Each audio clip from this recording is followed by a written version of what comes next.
Assalamualaikum warahmatullahi wabarakatuh. Waalaikumsalam warahmatullahi wabarakatuh. Shalom, Om Swastiastu, Namo Buddhaya. Salam sejahtera bagi kita semua. Yang kami hormati, diskusi serta hadirin-hadirin yang berbahagia. Puji dan syukur kita panjatkan kehadiran Tuhan Yang Maha Esa karena atas rahmat dan karunia-Nya pada hari ini kita dapat berkumpul bersama dalam acara pagelaran budaya Mapel PPKN dalam keadaan sehat dan penuh semangat. Diharapkan acara ini dapat memberikan semua manfaat dan dampak positif bagi kita semua. Dan tanpa berlama-lama, marilah kita berdoa dulu sesuai agama dan kepercayaannya masing-masing. Doa dimulai.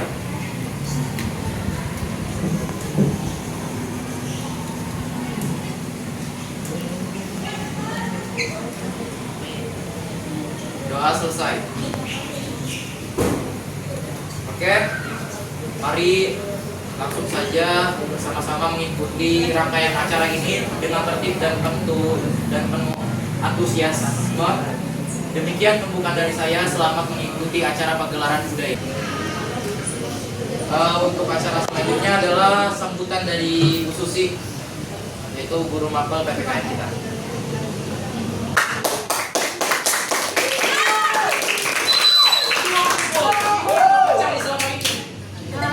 Assalamualaikum warahmatullahi wabarakatuh.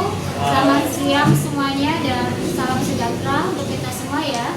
Alhamdulillah hari ini kita akan mengadakan pagelaran budaya dalam rangka melestarikan budaya Nusantara ya. Walaupun sudah capek ya, tapi ini adalah suatu perjuangan ya yang nantinya menjadi pengalaman kita dan dalam pembelajaran ini kita belajar tentang kegigihan, keuletan, kedisiplinan, ya, kerjasama, kolaborasi dengan teman-teman sekelas ya, sehingga terwujud dari pagelaran ini ya, mempertunjukkan karya dan menampilkan kuliner ya. Ya, untuk itu tujuan dari pagelaran ini bukan hanya semata-mata untuk nilai, tapi untuk melestarikan budaya dan bagaimana kita bisa melewati tantangan yang Ibu berikan. Ya, alhamdulillah semuanya berhasil ya hari ini. Kita akan mempertunjukkan karyanya dari setiap kelompok. Ya, untuk itu tanpa berlama-lama ya, ucapkan selamat dan sukses. Silakan menikmati pagelaran budaya. Terima kasih. Assalamualaikum warahmatullahi wabarakatuh. Waalaikumsalam. Oke, para hadirin sekalian, marilah kita berlanjut ke acara selanjutnya, yaitu pertunjukan tarian. Bagi kelompok yang ingin maju secara sukarela, siapapun, kelompok 1, kelompok 2.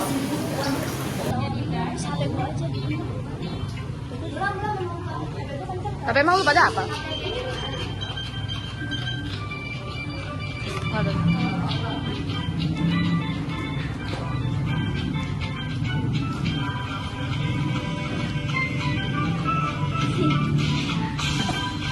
Hey.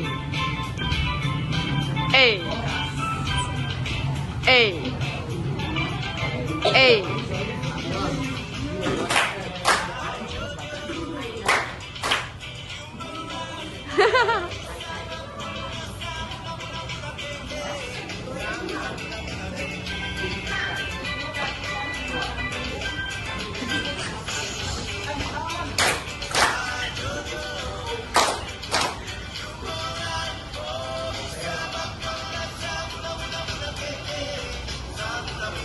Asik.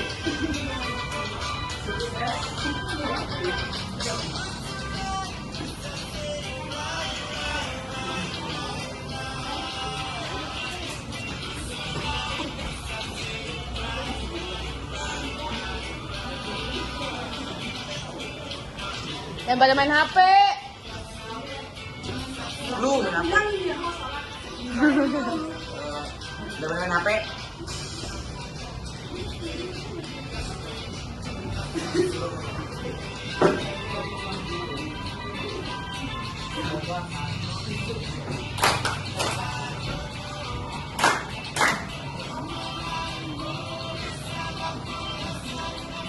Keke. Jelek banget tuh.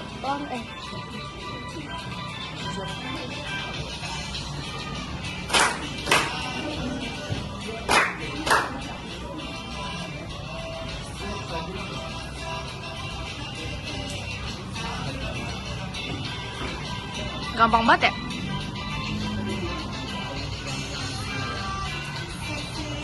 Eh, eh, eh, eh, eh, eh,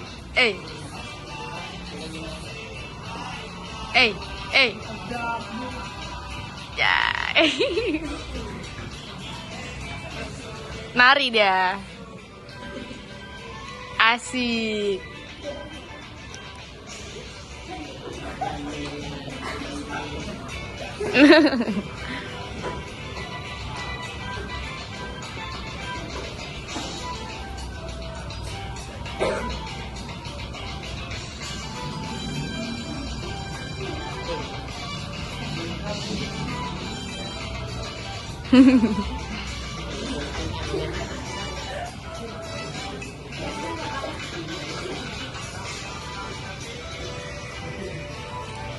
Oh, itu berapa menit lagi?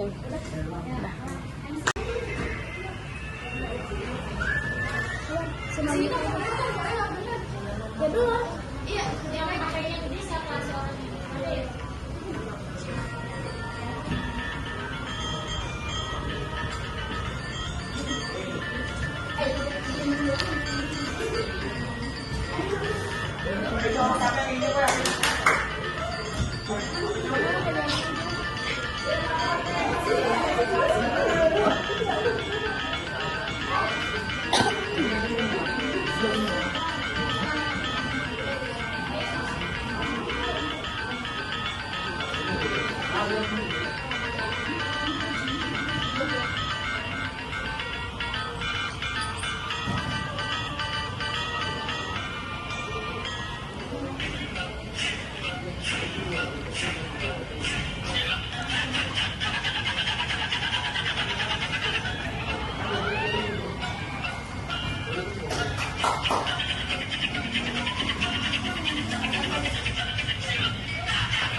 Tidak, tambah lonco.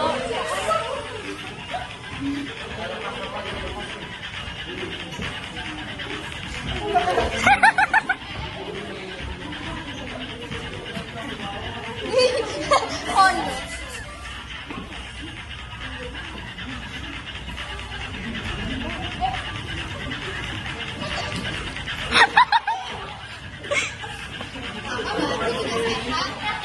Kamu udah ganti sepuluh sehat ya?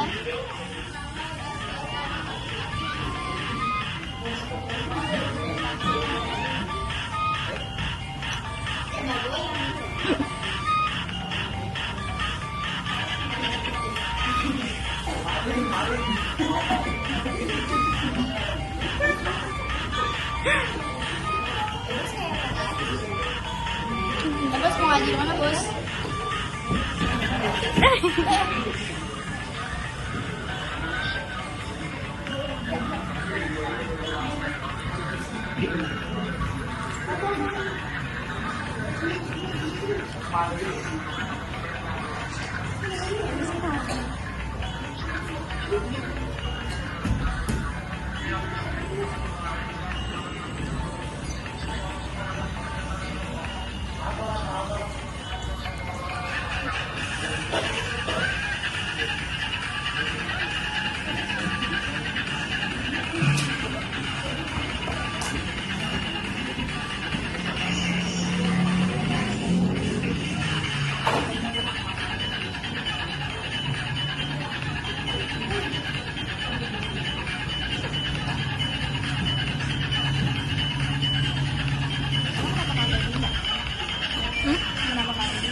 tahu.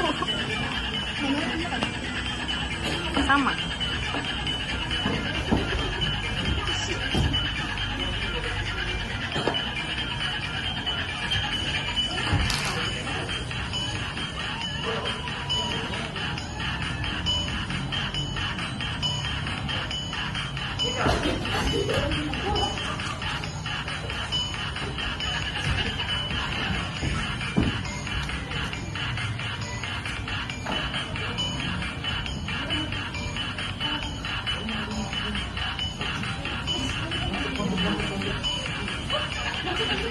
Lepas tuh sarung. Sarung siapa dia lepas?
Ya boleh kayak gitu. Kakak emang nggak suka?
Kasih tahu nih.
Mau gue temenin nggak? Aku di bawah ya.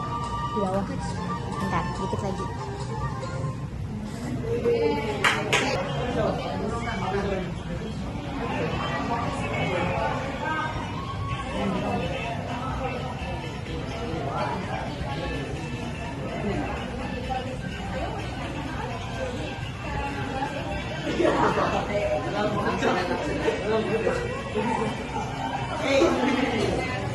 Saingannya lah, saingannya lah.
Hadirin sekalian, acara selanjutnya adalah presentasi kuliner.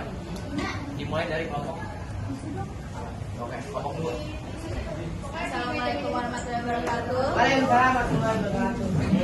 Di sini kita mempresentasikan minuman cendol Jawa. Jadi sejarah cendol.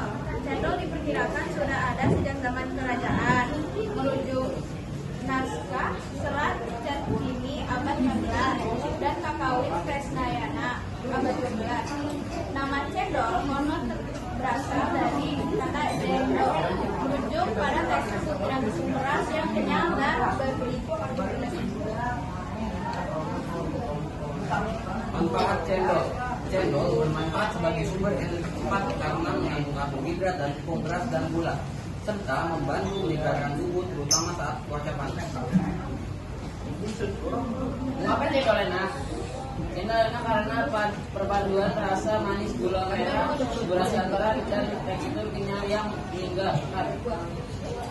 Sudah segitu saja.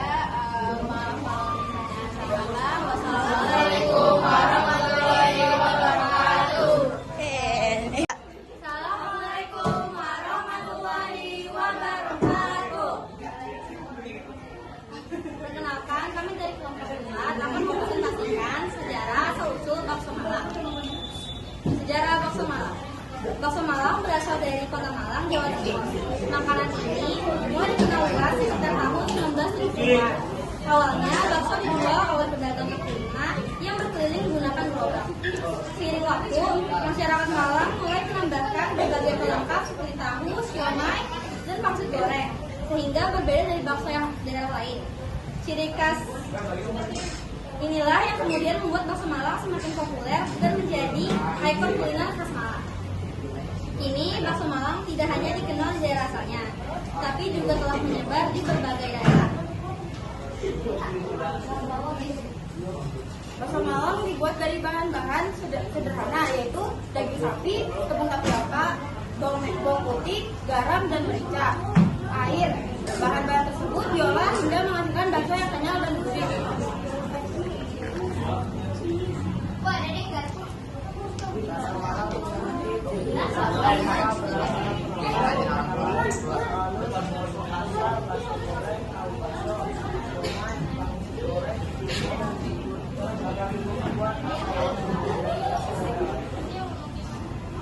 Dalam penyajian, bagaimana menyajikan dalam sebuah mangkuk yang berbentuk kaldu yang dipanas dan digoreng. Sebelum disajikan, pembeli biasanya memilih sendiri berbagai macam isian seperti bakso halus, bakso kasar, bakso goreng, tahu bakso, siomay, dan bakso goreng.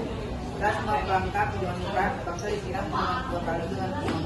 Hidangan ini kemudian dilengkapi dengan bumbunya atau bubur, serta diberi tambahan sambal, saus, dan kecap sesuai selera agar rasanya semakin enak. Bakso Malang memiliki ciri khas berupa beragam jenis sajian dalam satu porsi, seperti bakso halus, bakso kasar, bakso goreng, tahu bakso, siomay, dan pangsit goreng. Pembeli dapat memilih sendiri isian yang diinginkan, sehingga setiap porsi bakso Malang bisa berbeda-beda sesuai selera.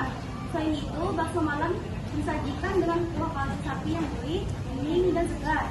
Perpaduan antara kuah, panas, dan aneka kelengkapan inilah yang membuat bakso Malang berbeda dari bakso daerah lainnya dan sangat digemari oleh masyarakat. Malang merupakan makanan tradisional khas Kota Malang, Jawa Timur yang memiliki cita rasa gurih dan beragam isian. Keunikan dalam cara penyajian dan varian rempah membuat bakso Malang berbeda dari bakso daerah lainnya.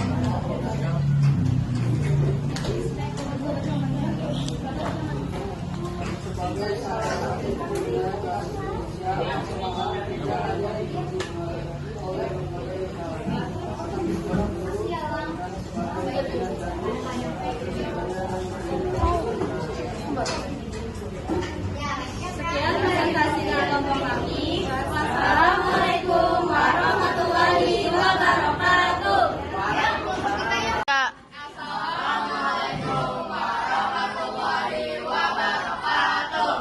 Oke, di sini kami dari kelompok 1 dan di sini kami ingin mempresentasikan makanan rendang khas Padang.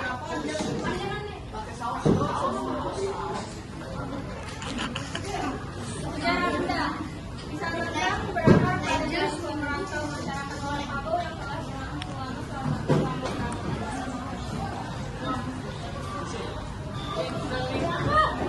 Kalau jauh pada abad ke-16, pemuda Minang sering merantau ke Selat Malaka hingga Singapura dan membeli garpu laut yang memakan waktu dan makanan yang sudah mengenyangkan, tetapi juga awet untuk dibuat.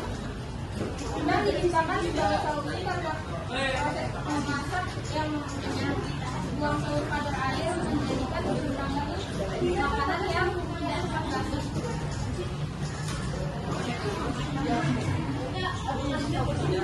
Simbol warna adat.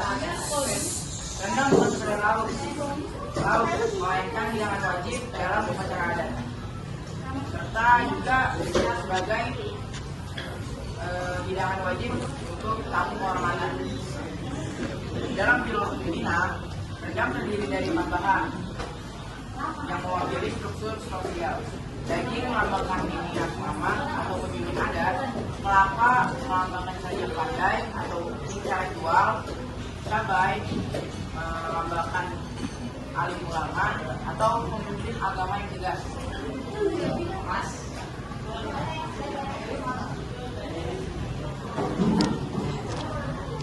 Nilai kesabaran dan kesabaran. Kisah pembuatan rendang adalah kisah tentang kesabaran. Proses mengaduk santan di atas api kecil selama berjam-jam mengajarkan masyarakat menyaksikan awal mulai perbuatan dan konsisten.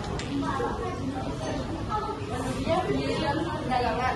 Tradisi pasar kebetulan yang membawa rendang tersebar di berbagai wilayah. Hingga kini rendang telah diakui sebagai warisan budaya tak benda Indonesia oleh UNESCO dan berkali-kali dinobatkan sebagai makanan terenak di dunia oleh CNN. Sekian presentasi dari kelompok kami. Wassalamualaikum warahmatullahi wabarakatuh. Assalamualaikum warahmatullahi wabarakatuh. Pertama kami dari kelompok 3 ingin mempersembahkan makanan tradisional yaitu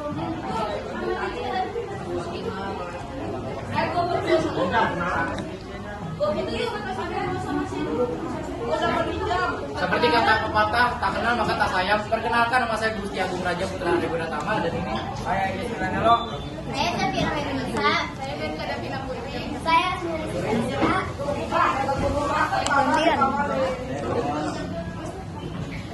Sejarah pempek. Asal nama dan pelekan. Nama aslinya adalah pelekan, diambil dari kata peles atau ditekan-tekan untuk membentuk adonan ikan dan sagu.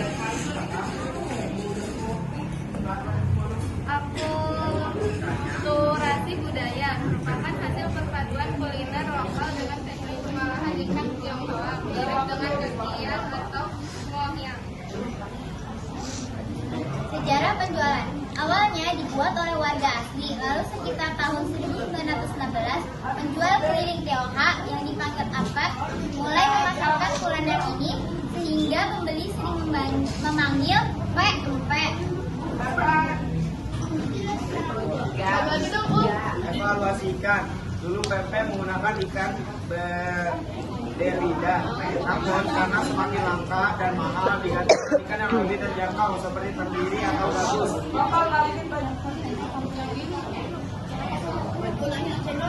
Awalnya dikenal dengan nama kelesan dan diduga sudah ada sejak zaman Kerajaan Sriwijaya sekitar abad ke-7 sebagai metode pengawetan ikan. Sekian